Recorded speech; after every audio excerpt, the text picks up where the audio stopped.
Welcome back to Rim Racket. Today, we're going to be talking about the Golden State Warriors. I know. I'm a Warriors fan. I love this episode. I don't know if you guys will. Hopefully you do. Hopefully you stick around for the ride. But anyways, to start things off, per usual every video, please like and subscribe. Helps me grow the brand. Helps me grow this whole thing. Starting off with some news, Scotty Barnes has fractured his left hand and is out indefinitely. Prayers to Scotty Barnes. Harry Giles, the GOAT, one of the greatest players of all time, has agreed to a two-way contract with the Lakers. Obviously, before somebody goes off on me, I was trolling. I did meet Harry Giles in my one NBA game I've ever went to. Shout out to Jacob. He was a cool guy. Cool guy. Mike Muscala is signing back to Oklahoma City. So there's something for OKC fans to rejoice about. Mike Muscala, a great shooter. Adding him to a team full of great shooters, I don't see where the problem could be. Jalen Wilson and the Nets sign a 3-year standard deal. The Timberwolves are signing TJ Warren to a 10-day contract. Hopefully, for the Timberwolves fans' sake, they get Bubble Warren. Also, speaking of Timberwolves, Anthony Edwards left the game at halftime last night to go watch the birth of his son. We love that. Russell Westbrook is out indefinitely with a fractured hand. Prayers to Russell Westbrook. I don't know what's going on with fractured hands, but they gotta stop. The Pistons are buying out Shake Milton, and he'll likely be a target for contending teams. I would also like to say prayers to Andrew Wiggins' family. They're going through another tough situation. We don't know what that situation is. Last time his father was having some he was having some health problems, and so I pray it's not that again. I pray it's something else, but just prayers to Andrew Wiggins' family and to Andrew Wiggins himself. OG Anunoby is cleared to go back to work. The Hawks waived Patty Mills. I'm sure he'll be picked up by a contender very soon. And also, we're only 2 minutes and 30 seconds in. If you guys haven't noticed, this episode might actually be a little shorter. I have stuff I have to go do, and I'm trying to get this out as soon as possible. So I'm kind of flying through some stuff, but just I apologize for that. But here's my $1 bankroll. For those of you that don't know, I'll go through the setup again. There's an app called Fliff, not a sponsor. It's a betting app. It's pretty much legal in every state. You download it. Excuse me, I'm sorry. Actually, you download it. I'll put my code in the description if you want to use it. If not, whatever. But you download Fliff, you set it all up, and they give you a free dollar every day. I've turned this dollar into over $50, probably like 10 plus times. Super simple, super easy. Not every bet is gonna hit. Obviously, like last episode, my bet didn't hit. But again, it was a free dollar. I'm trying to take that dollar and get it to $5 minimum, then turn that $5 into 15 and keep going until we hit 50. That's it. That's all we're doing. So today I haven't looked, so I'm doing this with you guys right now. Just claimed my free dollar. We're gonna go to the NBA because that's all I bet on. And we're not going to do player props. We're not going to do spreads unless it's... Actually, you know what? We're just going to stay away from spreads because just saying, hey, pick this team's money line is a lot easier to describe than a spread for those of you that don't know anything about spreads. There's a game at 2 p.m. I don't know if this episode will be out by 2 p.m., but for my sake, I'm going to take it. Atlanta Hawks, Brooklyn Nets. Actually, I'm not going to take it. I'm going to stay away from that game because I don't know who would win. They're both not super great. So we're going to go to the 4 p.m. game. Hopefully this episode's out by then. But we'll go Utah Jazz versus Miami Heat. I'm going to take the Heat. Boom. Then we have Trailblazers versus Grizzlies. The Trailblazers just stomped the Grizzlies. But I don't know if they'll do it again. I would love to stay away from that game as well because both those teams are mid. Also, somebody asked me to give my analysis on every pick. If I pick the team, it's just because I think they're the better team. That's basically it for a money line. You just pick who you think is gonna win the game. The only other way I would pick a different team is if like this guy is injured, he might not play, then I would pick the other team if I think he's that big of an X factor for his team. So we're gonna skip the Portland Trailblazers Memphis Grizzlies game unless you guys want to make a pick. I'm not going to. We'll go to the Denver Nuggets versus Los Angeles Lakers. I'm taking the Nuggets. Actually, hold on. Jamal Murray. I think Jamal Murray is injured. I think he tweaked his ankle. Let me double check. Also, another thing you can do for people who want to get into sports betting, which if you do get into sports betting, please bet small amounts. That's it. Don't ever go overboard. Don't put your mortgage on a bet. Please don't do it. It's not worth it at all. It's not worth it. So we'll go to today, which is Saturday. We'll go to the. Actually, let me check the Trailblazers, the Glizzers, the Grizzlies game. The Grizzlies are projected to win at 58.5%. DeAndre Ayton is a game time decision. Scoot is out. The Grizzlies have Derrick Rose is out. John Conchar is Conchar. Jesus. He is game time decision. Luke Kennard's game time. Jaren Jackson is out, and Brandon Clark is out. Bro, low key, I'm gonna go with the Portland Trailblazers, and they're a plus right now. I'm gonna take the Trailblazers. I'm doing it. I said I wasn't going to. I'm going to now. Taking the Trailblazers. The Nuggets Lakers. That's what I was actually gonna look at. The Nuggets Lakers. If Jamal Murray's injured, I don't know. Lakers are projected to win at 51.2%. The Nuggets, KCP is a game time decision. Jamal Murray is game time decision. So that's big. So that means we don't know. He could play, he could not. We're not going to know until tip off. Lakers have Cam Reddish on game time. LeBron, AD, Gabe Vincent, and Jared Vanderbilt are out, though. Gabe Vincent and Jared Vanderbilt are out. LeBron, AD, and Cam are game times. I'm sure that they'll play. I'm going to take the Nuggets just because I think they have a better team. No offense to Lakers fans. So let's skip to the next one. Rockets, Suns. I'm going to take the Suns.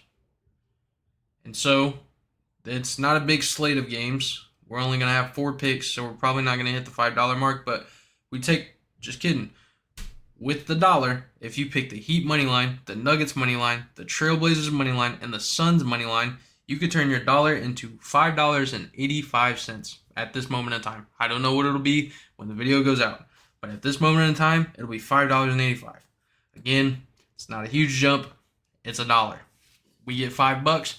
We turn that $5 into 15, 20. We turn that 15, 20 into 50. You withdraw, you get $50. Boom. Simple, easy. That's my $1 bankroll for this episode. Now, to the main topic. Did we count the Golden State Warriors out too early? Obviously, at the beginning of the season, wasn't looking too hot. Draymond Green was choking folks and punching people. WWE legend. But, he's back now. He's better. He's doing good. Our record wasn't great, but here we are. And here's some facts. In their last 15 games, they have a 12-3 record. They're 3rd in defense, 8th in offense, 3rd in net rating, and they have an average margin of victory by 13.8 points. My bad. The notes thing I have, the point, I knew it was point something, so I had to scroll. Anyways, they have an average margin victory of 13.8 points. Klay Thompson is coming off the bench. Klay is averaging 19.2, 3.7, and 2 since coming off the bench, and he leads all reserves in points, field goals made, and three-pointers made in this span. He's been very good coming off the bench. I think it was something that he needed to rejuvenize his play as of right now. I love Klay, and I'm just glad that he bought into his role. I'm super excited he bought into his role because he is shooting 41.5% from three, and his running mate Chris Paul will also be with him basically at all times. Chris Paul he just came back from injury and he will be playing every non-Steph minute, giving the bench unit a reliable veteran point guard with great IQ. Probably one of the top 5 greatest IQs of all time, if you ask me. Having him off the bench isn't going to hurt at all. And again, he'll be with Clay probably majority of the time Clay's on the floor. So yeah, I'm excited about that. I think they'll be really good together. Chris Paul himself, he'll set you up. He'll find you. Brandon Podziemski has been really solid. Moses Moody should never get another DNP in his life. I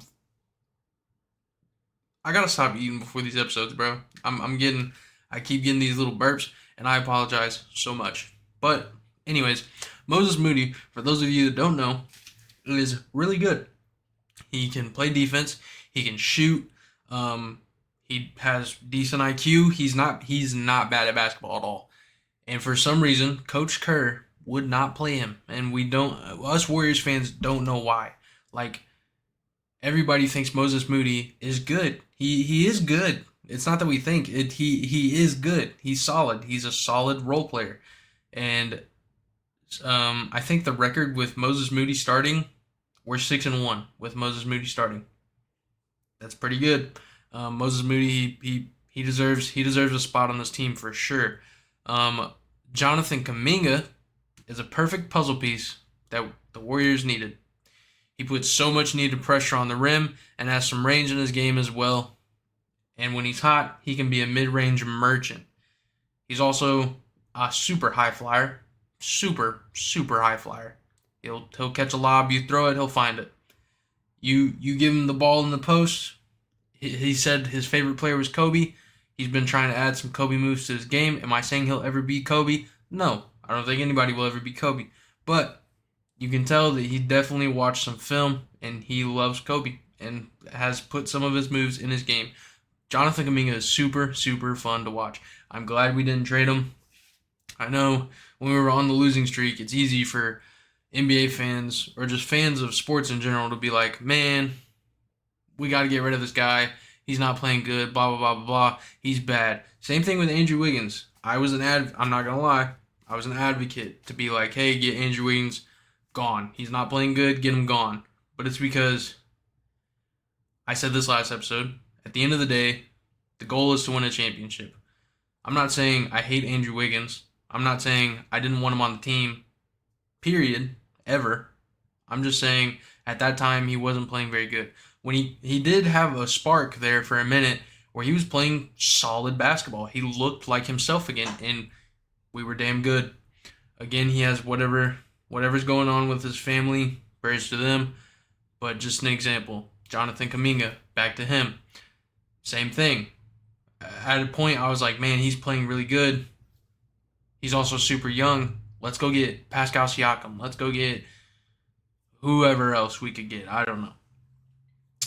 And I'm glad we didn't, because I think Kuminga's the next guy up, I think if we can keep Kuminga around once Steph, Clay, Dre, Kerr, all those guys are gone, we're going to have some youth.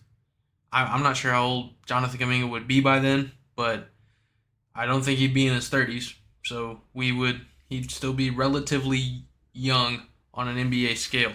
And I think I would love to watch him keep growing in a Warriors uniform. Anyways, Draymond Green is back to playing meaningful basketball, and you can tell the chemistry these guys have are on a whole different level when he's there actually hooping and not starting drama.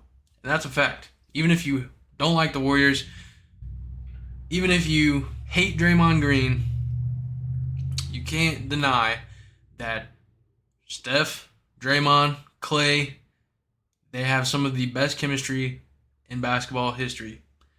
Draymond Green, bro, he just knows where Steph's at all times. He knows where Clay's at all times. He's great. Draymond Green's one of those guys, just like Patrick Beverley. He's one of those guys that when he's not on your team, you hate his guts. But when he is on your team, you're like, man, how can anybody hate this guy? He's great. Now, from Draymond Green's perspective, he was putting people in headlocks. He was punching people. That was awful. I can't lie. That was dumb. That was stupid. I'm sure if he could go back, he would take it back. But it's in the past. It's right now. And right now, he's playing damn good. And on top of all of that, on top of everything I just said, we still have the greatest point guard to ever roam the earth, Steph Curry. Argue with a brick wall, because you're not arguing with me. I don't give a shit what you have to say. Steph Curry's the greatest point guard of all time. If you think it's Magic, go talk to Magic fans. Sorry. He's averaging 27.5 points, 4.4 rebounds, and 5 assists. He's also shooting 41.2% from 3 and 45.4% from the field. So again, I ask you, did we count the Warriors out too soon? That's the question for the video. Did we count them out too soon? Obviously, me being a Warriors fan, I'm going to say, oh yeah, of course we counted them out too soon. They're the greatest team in basketball. That's because I'm biased. I will admit I am a biased Warriors fan. I want to win. I want us to win. I mean, that's the reason I'm a fan of the team, right? Because I want to see us win. I want to see us be successful. I love basketball. That's it. So I ask you guys, did we count the Warriors out too soon? Let me know. Last video, and I've been doing this every video, so I'm going to go ahead and say this now. If you have a question you want me to answer, doesn't even have to be basketball related, actually. If you just have a question you want me to answer, put it in the comments of this video and I'll answer it in the next episode. Last video, I only had one question. And again, I'm in a rush, so I'm not going to Reddit to look for 2 more questions to hit 3. I'm just going to stick with the one, and it's from my co-host, my guy, my brother, Preston. He said, do you think, which by the way, last episode, if you didn't watch it, go watch it, but it's about how the NBA is changing. They want to implicate some rules or maybe take something away to help balance offense and defense. So the question is, do you think that they should allow hand checking again? And in my personal opinion, I think hand checking is still in the game to this day. It's not like on a broad level like it was back then, but if you slow the game down, like if you watch the game in slow motion, there's hand checking. Do they get caught? Sometimes. Most of the time, no.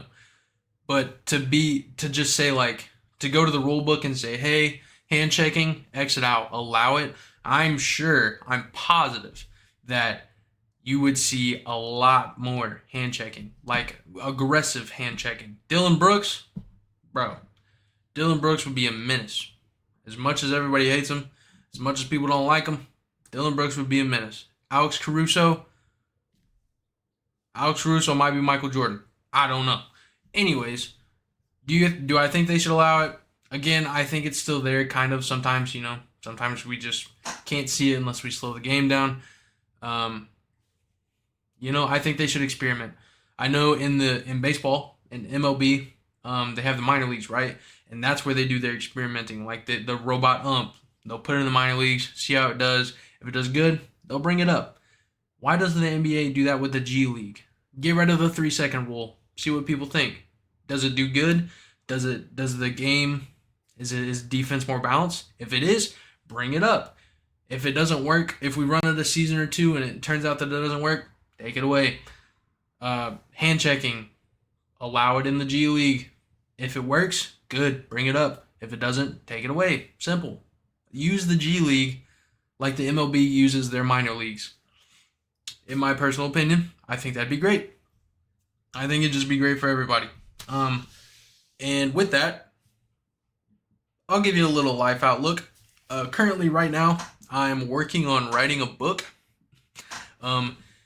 It's about a fantasy. It's a fantasy like dragons and royalty and kingdoms and stuff like that. Something cool, something I love. I love fantasy stories and stuff like that. So right now I'm currently working on a book or / short story. I don't know how long it's going to be. I don't know how long I want to make it, but I'm doing something like that. If anybody's interested, maybe I'll hey, if you guys are interested, I might read the first chapter for the end of the episode, next episode. Maybe. I don't know. Um Thinking about getting back into writing music. For those of you that don't know, I used to write music, but I don't know. I hate, like, I'm a quote unquote perfectionist because not everything I have to do has to be perfect, but I have like a standard that I want to hold. And so if I go and I write a verse and I like it, if I write the next verse and I don't like it, I'm not putting it out. And I don't know. Maybe that's just me. I don't know. But I have a problem when I was writing music to like make a hook or maybe a verse and I can't finish the rest because I don't like the rest that I'm putting out. You know what I'm saying? So I'm thinking about maybe getting back into it a little bit. I don't know. We'll see. And the last thing is streaming. I said it last episode. I will be streaming. I might stream today. Literally, I might stream today. I think we're going to be playing Helldivers or maybe Apex. I don't know yet. So if you guys want to come through, you can check it out. It's on Twitch at RK_Legends. I said this last episode as well. I downloaded Outlast 1 and 2. I don't know if there's 3. If there's 3, I have all 3 of them. If there's 2, I have both of them. Anyways, I downloaded those. I'm not a huge like I like scary things, but I don't like to be jump scared. So I'm hoping those would give me some good reactions to put out for some short film stuff. But other than that, that's basically it that's going on in my life. I'm thinking about like attending some classes for SQL, SEO, Python, stuff like that to try and grow my portfolio so I can get a big boy job because Walmart, that's where I work. Walmart is cool or whatever, it pays the bills, but at some point I want to get a job, like a big job to where I'm making like, I don't know, if I make 80K, I'd be going crazy. And somebody just honked their horn. The dogs are barking. Anyways, that's going to be it. Thanks for watching. Appreciate all the love. If you guys enjoyed it, like, subscribe. If you didn't, maybe I'll catch you next time. Maybe I'll get you then. But peace out and have a good day.